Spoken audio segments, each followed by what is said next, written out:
अंकितरा channel पेश कर रहा है इल्लामा इकबाल के कलाम की तशरीह वीडियोस। हम किताब बाले जिब्रील के हिस्सा रुबायात पर हैं।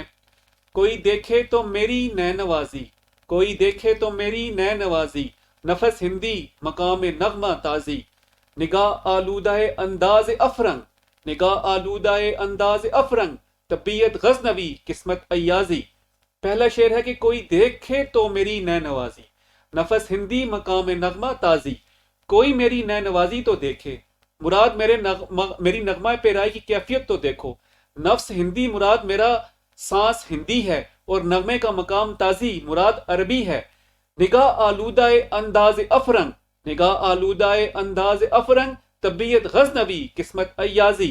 मेरी निगाह, मेरी नजर एर फरंग यानी यूरोपी अंदाज से आलूदा है, जबकि मुझे तबीयत सुल्तान महमूद जैसे बादशाह की अता हुई है, और किस्मत ऐसी कि अयाज बनकर दूसरों की गुलामी करूं।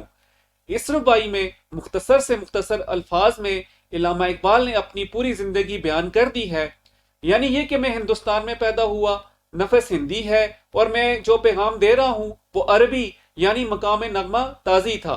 और यूरोपीय अलूम हासिल करने की वजह से मेरी निगाह में, मेरी नज़र में यूरोप का असर भी कमोबेश बाकी रहा, और मेरी तबीयत गिन्ना और अपनी बेनियाजी की वजह से शहाना थी। लेकिन मेरी किस्मत ऐसी रही कि तलाश महाश और कसब महाश के लिए जो कुछ भी करता रहा वो अगरचे कितना ही खुददाराना था, मगर इसमें दूसरों से मुकम्मल तौर पर आज़ादी या बेनियाजी मुयसर न आ सकी।